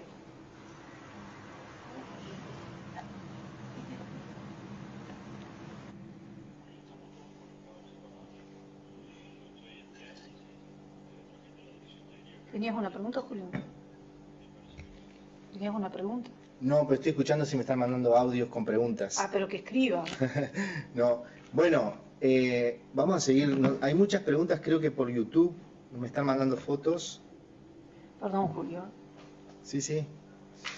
Si alguien quiere hablar de las instituciones, puede pedir.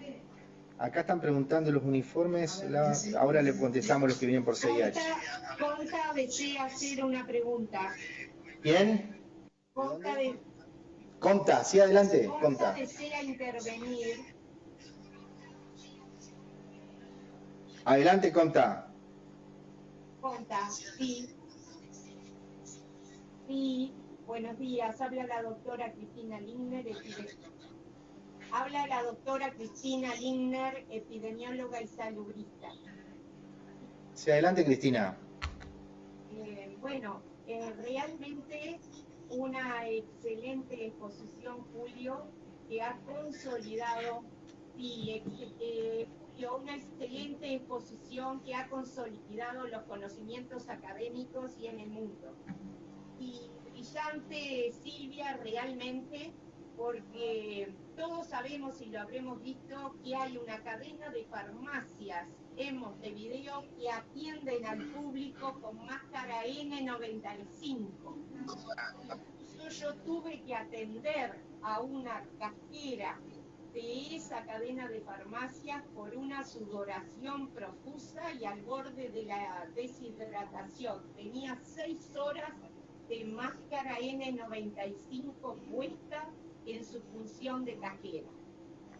Pero ahora lo que deseaba comentar es que en esta etapa asistencial la preparación es realmente muy buena de los colegas uruguayos. Pero quisiera promover 2 aspectos fundamentales que están un poco antes en el tiempo. Ese primer aspecto es la clasificación de los casos. La clasificación de los casos corresponde a hacerlo y es una definición epidemiológica en la cual el Ministerio está aportando herramientas importantes. El programa invierno que todos estamos informando desde el lunes 16 de marzo está aportando información importante. O sea, definición de caso, utilizar criterios epidemiológicos con las definiciones nacionales del Ministerio de Salud, que por supuesto van a cambiar porque estamos todos construyendo, no solo en el área asistencial, estamos construyendo también en el área epidemiológica. Y el segundo punto sumamente importante es que la contención de estos casos corresponde al primer nivel de atención. Es ese primer nivel de atención el que tiene que alejar a los casos sospechosos del hospital y tratarlo en domicilio. Por lo tanto, el apoyo fundamental al primer nivel de atención, que es el que está en estos momentos en la trinchera. Yo me animo a decir que estamos mejor preparados en el área de prestación de servicios de internación y lo que estamos en el área de aplicar los criterios epidemiológicos y de colaborar con el primer nivel de atención para mantener esos casos en aislamiento domiciliario. Por lo tanto, exhorto a la institución en la que yo trabajo, pero además a todas las instituciones, a fortalecer y a tener paciencia en la construcción de los criterios epidemiológicos para definir casos sospechosos y también exhortar para apoyar a que ese primer nivel pueda contener lo que debe contener. Es increíble como en Europa, y particularmente les digo, Alemania y España, que realizan los partos a domicilio como una tarea de primer nivel. Cuando alguien consulta en estos momentos por fiebre y tos, lo mandan al hospital, increíblemente. Lo mandan al hospital. Y ahí está el fracaso de Europa en la contención. Bueno, compañeros, gracias por la intervención. Gracias, Cristina, muy amable. Me mandan, sepan que tenemos decenas y decenas de consultas por múltiples vías. En Paysandú tenemos una consulta también. Sí, ya les doy paso. Me llegó una consulta de Salto también. ¿Cuándo hacer el primer PCR? El primer PCR frente a la sospecha de un caso de COVID-19 es lo antes posible, porque en realidad se sabe que la mayor viremia está al principio de los síntomas. Así que se puede hacer al principio, es más probable captar ahí la viremia del paciente que luego en la evolución. Sí, adelante, ¿quién quiere preguntar? Paysandú, por acá. Adelante, Paysandú. Hola, ¿cómo andan? Buen día. En realidad tenemos dos preguntas, uno la tiene el doctor Díez y después yo tengo otra. Nosotros tenemos el personal individualizado dentro de la cohorte para el COVID. Tenemos un equipo de limpieza individualizado para esa área, pero claro, hemos llegado a hilar fino. Quería saber si en realidad corresponde que se haga la habitación del paciente que está en aislamiento compartido, utilizando elementos descartables por supuesto, pero se puede realizar compartido con la enfermería, pasillos, etcétera, etcétera. No, el equipamiento para limpiar habitación de pacientes tiene que ser diferente del equipamiento utilizado para las áreas comunes como el corredor, la enfermería y las áreas de descanso. No puede ser el mismo equipamiento. Hay otra pregunta de Paysandú. Otro más. ¿La otra pregunta de Paysandú? Sí, muy buenos días, Julio y Silvia. Muy bueno de ustedes, muy clarito, como siempre. Buenos días. Quería preguntarle, primero si está indicado hacer alguna detección de búsqueda viral en los pacientes que ingresan con cuadro respiratorio, como los test inmunocromatográficos o eventualmente otro tipo de test. Y lo segundo, ¿qué previsión hay para medios de transporte? Porque en realidad, hoy por hoy el cuello botella, todo esto parece ser el medio de transporte que está escaseando. ¿Qué perspectiva hay de que pueda haber la cantidad suficiente para lo que sea necesario? No sé. No sabemos eso. La logística y la disponibilidad real para hacer test, hay unas proyecciones, hay mucha voluntad, pero si hoy nosotros queremos hacer 500 test en el país o 1000 test, no se pueden hacer. No se pueden hacer, no se pueden transportar, no se pueden procesar. Esa es la verdad. Van a demorar, ojalá que se demore el menor tiempo posible y que toda la logística funcione bien. La otra pregunta de los inmunocromatográficos para buscar anticuerpos, IgM, IgG, no parece que nos vaya a dar la solución para la asistencia clínica de los enfermos y poder resolver desde el punto de vista clínico, pero también lo estamos pensando, lo estuvimos hablando un poco con Verónica Seija, lo vamos a discutir un poco en otros ambientes, cuál sería el lugar exacto de eso. Si tenemos, la IgM puede aparecer el día 7, pero después puede permanecer muchos meses positiva, con lo cual, a medida que avance la epidemia, en Uruguay tengamos cada vez más y más y más casos, va a ser difícil entender una IgM positiva a qué está correspondiendo. Así que hay como varios puntos a analizar y lo estamos pensando también a eso. A ver, ¿quién más tiene preguntas? Acá tenemos una más. Hola, buen día a todos. Gracias como siempre por toda la asesoría.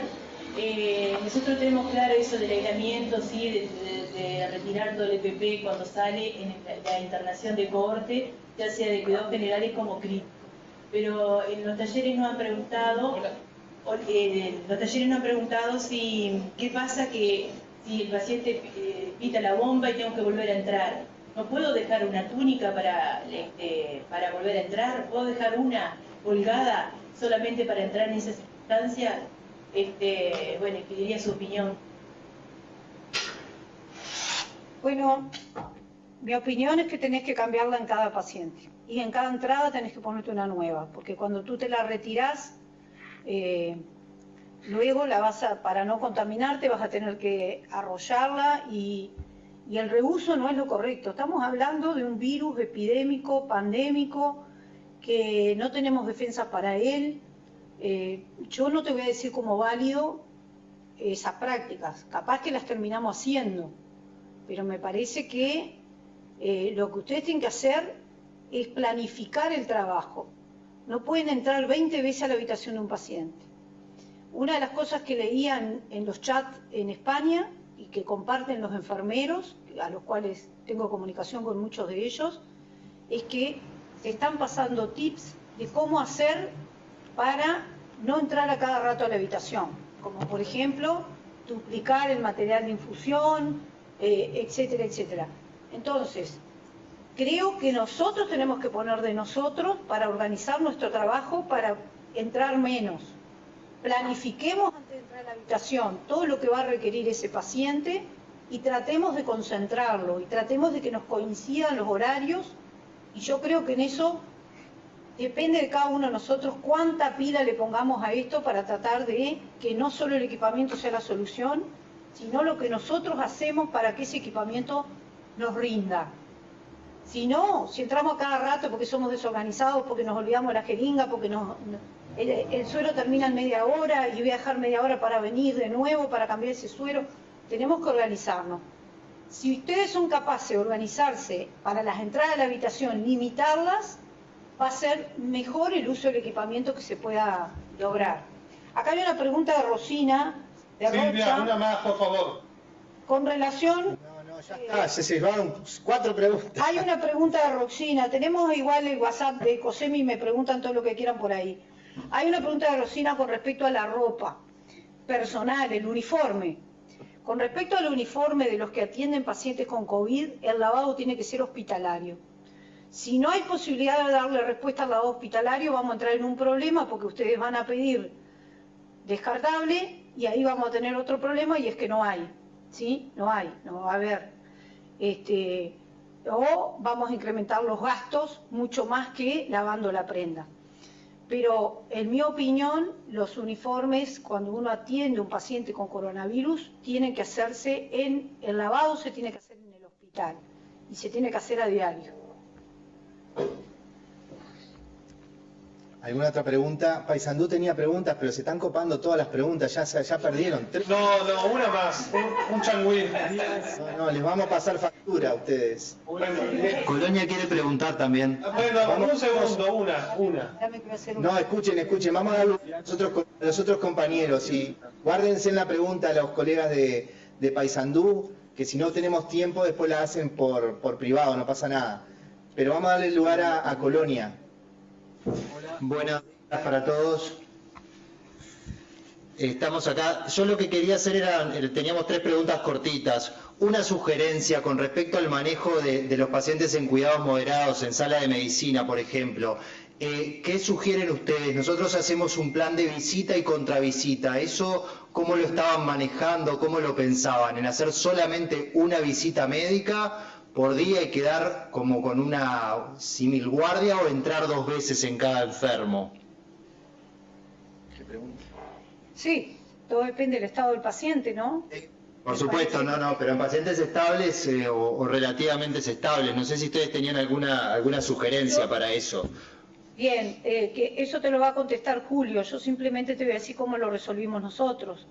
Nosotros pusimos videovigilancia en las habitaciones para tener un monitoreo continuo de los parámetros del paciente, saturación de oxígeno, etcétera, etcétera, mediante vigilancia de monitoreo en cada habitación. La otra te la contesta Julio como médico. No, tengan en cuenta que más o menos 1 de cada 5 pacientes, es lo que les decía hoy, 1 de cada 5 pacientes que pueden estar internados en moderados pueden evolucionar a una enfermedad crítica. Entonces, en realidad, hay que tener bastante aceitado hoy la monitorización.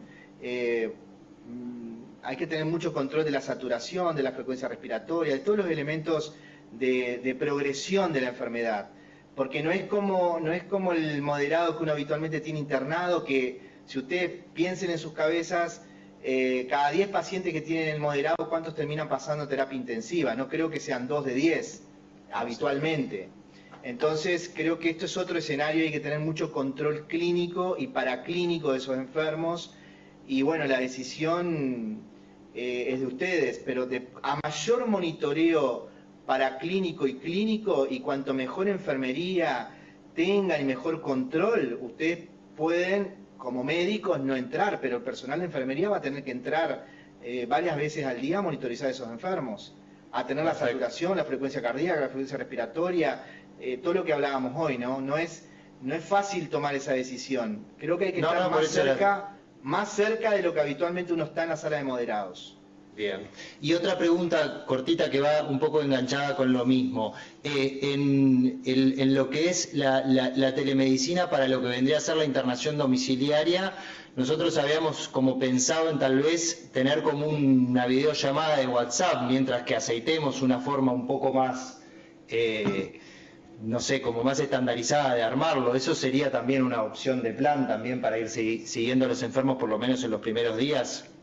Sí, totalmente. Hay otras instituciones que tienen otras estrategias un poco más complejas. Salto les puede compartir lo que están diseñando, de repente después se lo pueden preguntar a ellos. Pero la videollamada es algo que está bien, se tiene que registrar en la historia clínica, quién la hizo, la hora, qué parámetros monitorizó. Es como una consulta, digamos, y tiene que quedar registrado. Eso sí es seguro. Pero pueden diseñar distintas estrategias. Algunos ya están más avanzados en la telemedicina que otros dentro de las instituciones. Yo conozco el caso de Salto, que iba muy bien con eso, pero hay otras instituciones que también van muy bien. Bien. Y la última, en los protocolos que han surgido tanto de ACE como del Sanatorio Americano con respecto al seguimiento de los contactos de personal de salud, el PCR a los 7 días del contacto, ¿eso cómo lo piensan ustedes desde el punto de vista de FEMI o de FEPREMI? ¿Me puedes hacer la pregunta más dirigida? Exactamente Sí. cuál es la pregunta. No, la pregunta es, los pacientes con, personal de salud con contacto COVID, ¿sí? El hisopado para un PCR a los 7 días, ¿lo estaría habilitando para retomar las actividades? Porque han aparecido algunos ¿cómo es? Algoritmos de esas conductas, igual que la retoma del personal de salud COVID positivo. No sé si me explico. Sí, está muy bien. También estamos pensando en una estrategia para eso, todavía no está pronta, pero hay muchas variables en eso. La primera pregunta es, el personal de salud que tuvo contacto con un caso confirmado de COVID, la pregunta es cuándo tuvo ese contacto, porque están ocurriendo cosas increíbles. El contacto lo tuvo con alguien que después fue confirmado positivo para COVID, pero cuando vio a esa persona y cuando interactuó fue 5 días antes de que tuviera los síntomas, o 3 días antes que tuviera los síntomas. La verdad que si vamos por esa línea, colapsa el sistema en 2 semanas. Tenemos que encontrar un punto. Lo que es claro es que si uno coincide con alguien que tiene síntomas en el momento que uno intercambia con esa persona en un ambiente común, es claro, y esa persona después da positiva, es claro que uno es contacto. Eso no hay duda. La pregunta es para atrás. Bueno, 24 horas antes, ¿alguien es infectante? Sí, yo les comentaba hoy que puede haber viremia antes de los síntomas. No sabemos qué tanto para atrás. 24 horas parece muy razonable. 48 horas ya no estamos tan seguros. Podría ser. Y después hay otra variable. ¿Qué tanta capacidad tengo para hacer test y qué tanta necesidad tengo de yo recuperar ese personal de salud rápidamente? ¿Qué tan crítico es para mi institución? Porque en realidad, si uno no tiene tanta necesidad, podría decir, bueno, que el personal de salud que tuvo contacto con ese caso confirmado, haga la cuarentena que tiene que hacer, 14 días o más, según la OMS. Pero si yo estoy precisando personal, capaz que hay que hacerle 2 PCRs para poder habilitarlo y decir, bueno, no está más virémico, tengo 2 PCR negativos y lo introduzco a trabajar. Pero es algo que tenemos que pensar muy bien y va a ser muy variable y van a ser distintos escenarios. No tengo personal para resolver, necesito críticamente introducirlo nuevamente a mi sistema, o todavía aguanto y puedo mantener ese personal de salud los 14 días o más que necesita. O sea, ese es un poco el punto. No es fácil encontrar el equilibrio. Muchas gracias. No, ¿quién más? Buenos días. Hola. Sí, ¿quién habla? Buenos días. Cam Dolores. ¿Qué tal? Sí, adelante. La pregunta es con respecto a la definición, en realidad.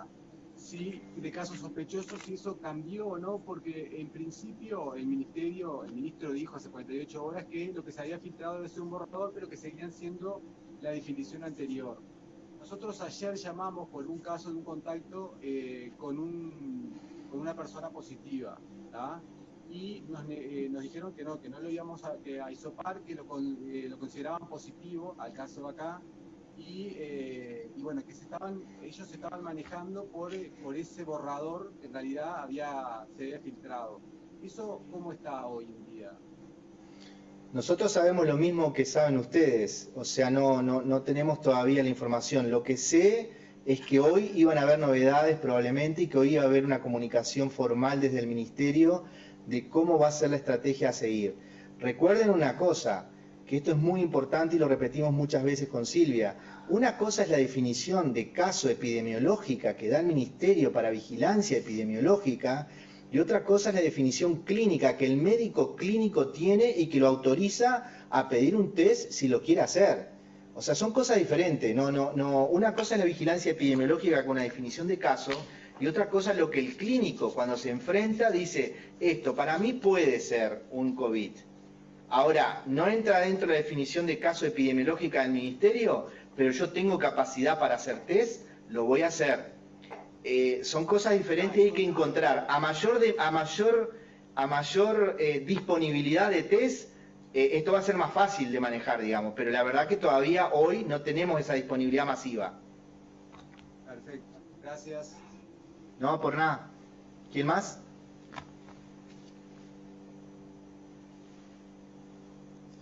¿Hay alguien más de los que esté conectado con preguntas? ¿Hay alguien en el chat? Si no, Paisandú, que vaya haciendo la pregunta que le quedaba ahí. De YouTube. ¿De dónde? De YouTube, por YouTube hay preguntas. El tema es que nosotros no vemos, nos mandan las capturas de pantalla, a ver si las vemos aquí. Yo no las veo. Pero tú la lees igual.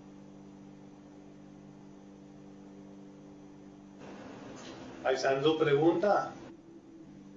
Sí, vayan haciendo la pregunta, Paisandú, mientras leemos lo de YouTube. Hay muchísimas. Es solamente sabiendo que vamos a entrar en una época en que la situación de los recursos materiales van a ser paupérrima, ¿cuál es, digamos, la posibilidad de lavar y desinfectar química y térmicamente las sobretúnicas descartables?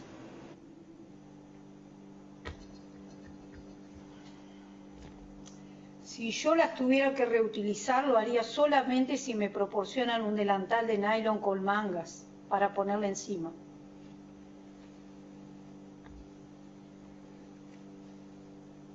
¿Alguien de Comeflo tiene alguna pregunta? Comero también están conectados. IAC 33 los vemos conectados también.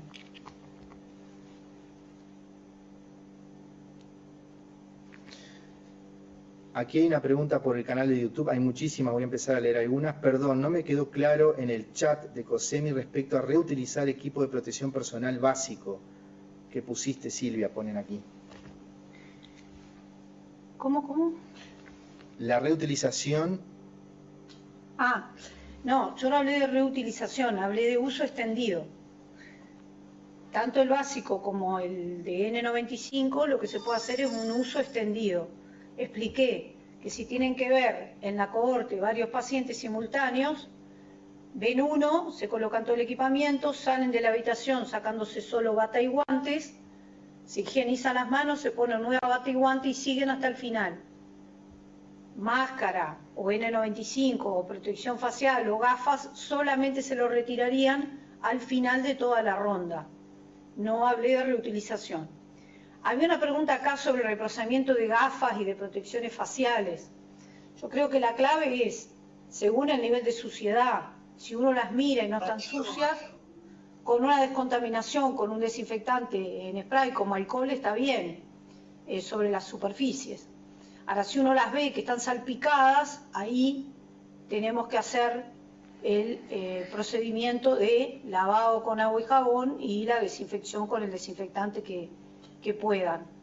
El alcohol muchas veces lo que hace es partir los plásticos, ¿no? Muchos plásticos y gomas con el alcohol se alteran.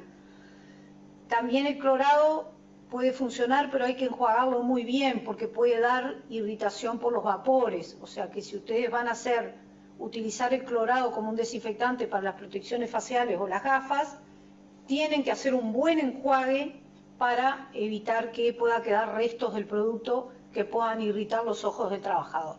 Si hacen un buen enjuague no va a haber ningún problema.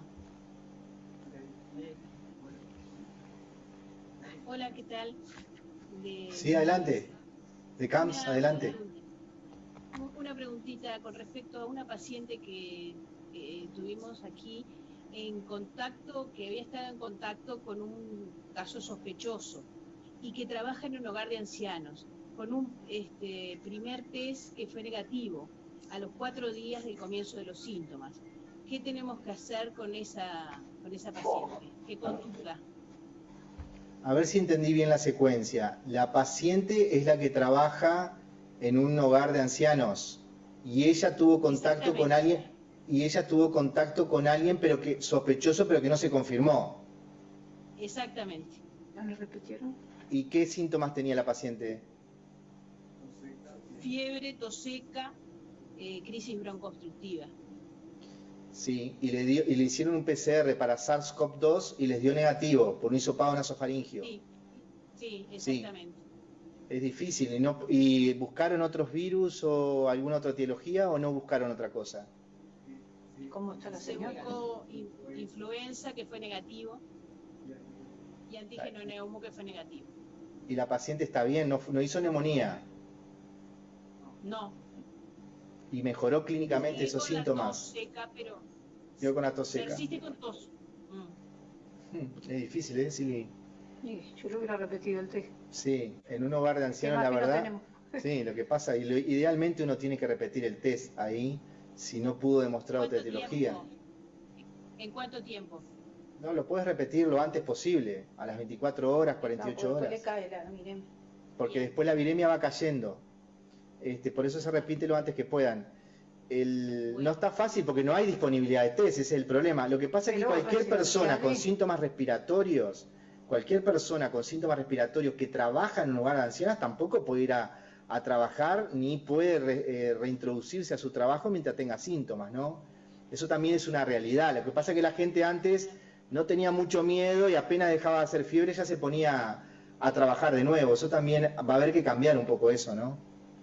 Pero no tenemos una respuesta absoluta. Idealmente, si uno tuviera disponibilidad de test, haría otro, obviamente. Vale. Bueno, muchas gracias. ¿Por nada, alguien más? Nos quedan unos pocos minutos para cumplir con el horario. Julio y Silvia, buenas, ¿cómo andan? ¿Qué tal? Buen día. Hola, Rosina. ¿Cómo están? ¿Cómo andan? Mira, en realidad quiero que se aclare, porque acá en la institución cada servicio hizo su protocolo y bueno, cada uno puso lo que quería hacer, ¿no? Lo que quisiera hacer para su servicio. Entonces quiero que aclaren los cirujanos generales que pueden usar mascarilla quirúrgica, es decir, que se tienen que vestir como lo hacen habitualmente, no tienen que llevar ninguna medida extra. El general, el que va a operar un abdomen, el que va a operar una urgencia de abdomen, a eso me refiero, para que lo aclaren. No me escuché, Julio. No, si los cirujanos cuando van a hacer una cirugía abdominal tienen que usar máscara N95 o con la que usan habitualmente. Mira, Rosina, no tendría indicación en el cirujano en este momento, pero sí ya se está recomendando la protección completa para aerosoles en los anestesistas y el ayudante de anestesia. Eso hay hospitales que ya lo tenemos implementado.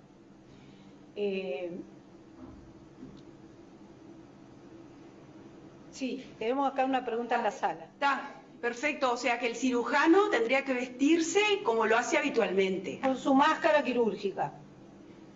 Eso es así.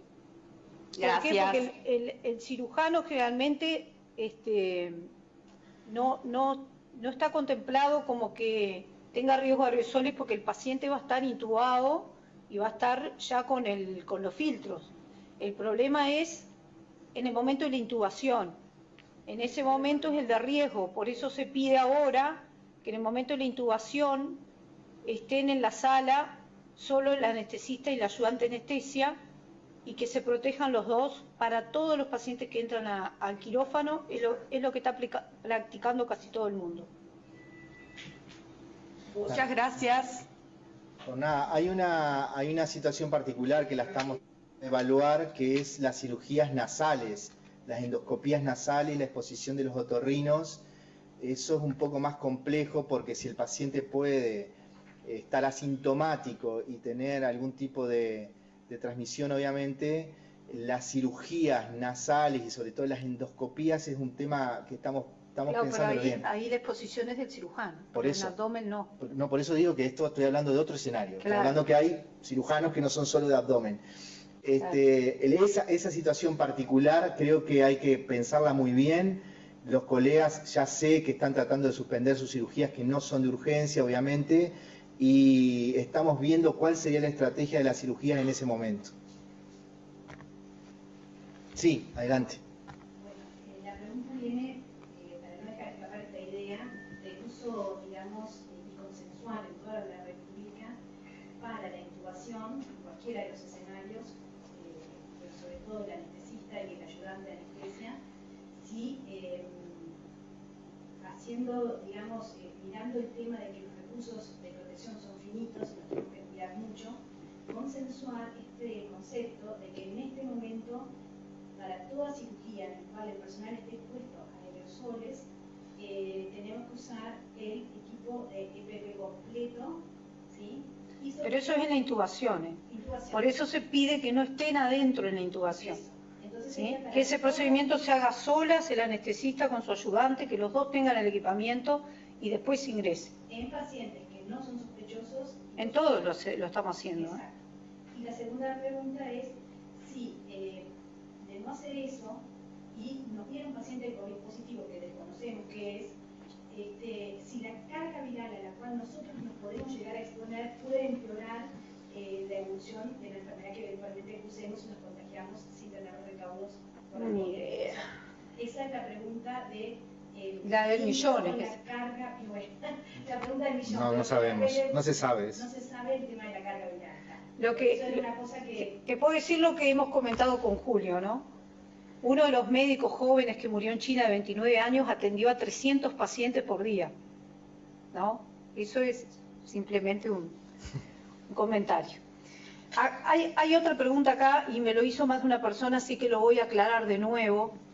Si el personal que atiende la cohorte en pacientes críticos usa N95, o sea, usa material de procedimiento general de aerosoles, y tiene que quedar claro que tanto el médico como la enfermera usan el equipamiento procedimiento general de aerosoles en caso sospechoso o confirmado de COVID en unidad de cuidado intensivo.